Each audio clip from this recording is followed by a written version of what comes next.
আকাশবাণী কলকাতা। স্থানীয় সংবাদ পড়ছি শুভ্রা চক্রবর্তী। মুখ্যমন্ত্রীর পৌরোহিত্যে আজ নবান্নে রাজ্য মন্ত্রিসভার বৈঠক বসছে। বিকেলে এই বৈঠকে উপস্থিত থাকার জন্য রাজ্য মন্ত্রিসভার সব সদস্যদের নির্দেশ দেওয়া হয়েছে। বেশ কিছু দপ্তরের নতুন পদ সৃষ্টি সহ নানা গুরুত্বপূর্ণ বিষয় বৈঠকে আলোচনা হবে। আদালতের রায় এসএসসি চাকরিহারা শিক্ষাকর্মীদের রাজ্য সরকারের অন্যান্য দপ্তরেও বিকল্প নিয়োগ দেওয়ার কথা মুখ্যমন্ত্রী ঘোষণা করেছেন। এই বিষয়েও আজকের বৈঠকে আলোচনা হতে পারে বলে প্রশাসনিক সূত্রের খবর। প্রথমে নিয়ে 7ই জুন কলকাতার রেড রোডে পূর্ব নির্ধারিত ঈদের নামাজ অনুষ্ঠিত হবে। প্রাথমিকভাবে সেনাবাহিনীর তরফে এই রাস্তায় ঈদের জমায়েতের অনুমতি না দেওয়ায় সংশয় তৈরি হয়েছিল।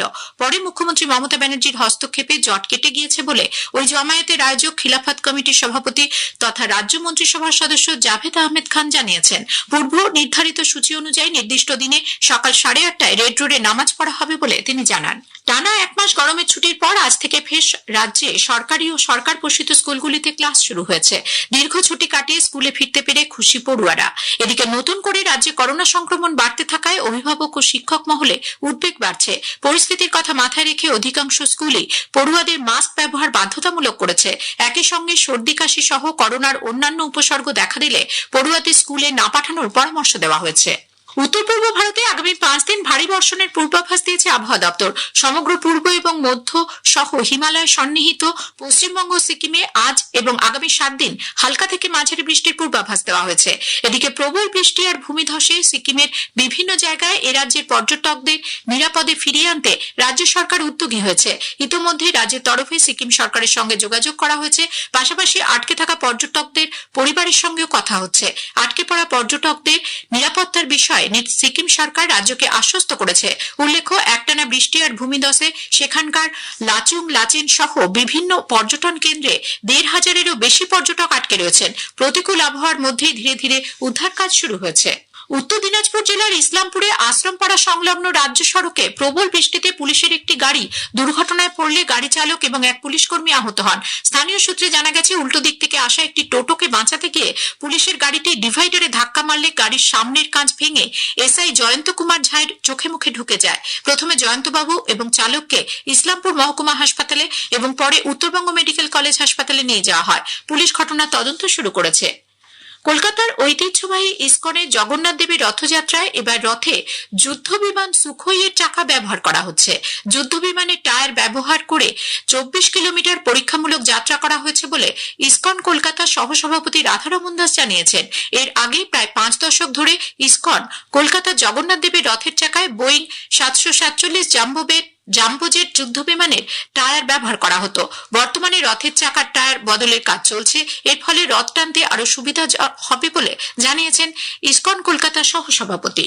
পশ্চিম মেদিনীপুরের খড়গপুরে জাতীয় সড়কে গাড়ি ভর্তি কন্টেনারে ভয়াবহ অগ্নিকাণ্ডে 8টি গাড়ি ভস্মীভূত হয়েছে।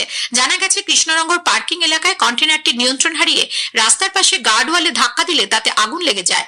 দমকলের 2টি ইঞ্জিন ঘণ্টাখানেকের চেষ্টায় আগুন নিয়ন্ত্রণে আনে। বেহাল রাস্তার প্রতিবাদে মালদার হরিশ্চন্দ্রপুর 1 নম্বর ব্লকের পিপলা উত্তরপাড়া এলাকার বাসিন্দারা বিক্ষোভে সামিল হয়েছেন। তাদের অভিযোগ, রাস্তার বেশ কিছু অংশ জুড়ে তৈরি হওয়া বড় গর্তে জল জমে তৈরি হয়েছে মরণ ফাঁদ। গতকাল একটি যাত্রীবাহী টোটো ওই গর্তে পড়ে উল্টে যায়। গুরুতর আহত হন এক মহিলা। এই ছবি সমাজ মাধ্যমে ভাইরাল হওয়ার পর আজ সকালে অবিলম্বে রাস্তা সারাইয়ের দাবিতে পথে নামেন মানুষ।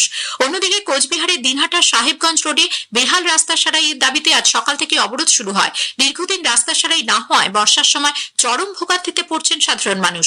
পরে স্থানীয় প্রশাসনের আশ্বাসে বেলা 12টা নাগাদ অবরোধ উঠে যায়। এদিকে পানীয় জলের দাবিতে পুরুলিয়ার মানবাজারে আজ সকাল 6টা থেকে মানবাজার বড়াবাজার রাজ্য সড়ক অবরোধ করে বিক্ষোভ দেখানো হয়। পরে পুলিশের হস্তক্ষেপে অবরোধ উঠে যায়।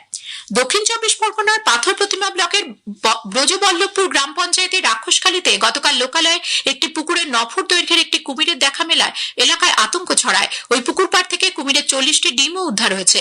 বন দপ্তরের কর্মীরা খবর পেয়ে জাল পেতে কুমিরটিকে ধরে। ডিমগুলি পাথর প্রতিমার ভগবতপুর কুমির প্রকল্প সংরক্ষণ করে রাখা হবে বলে রামগঙ্গার রেঞ্জার শেখ কবির হোসেন জানিয়েছেন।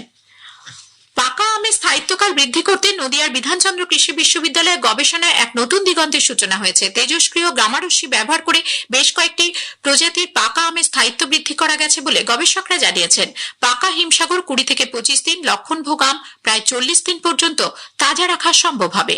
স্থানীয় সংবাদ শেষ হলো। এর পরের খবর বিকেল 5টা বেজে 10 মিনিটে।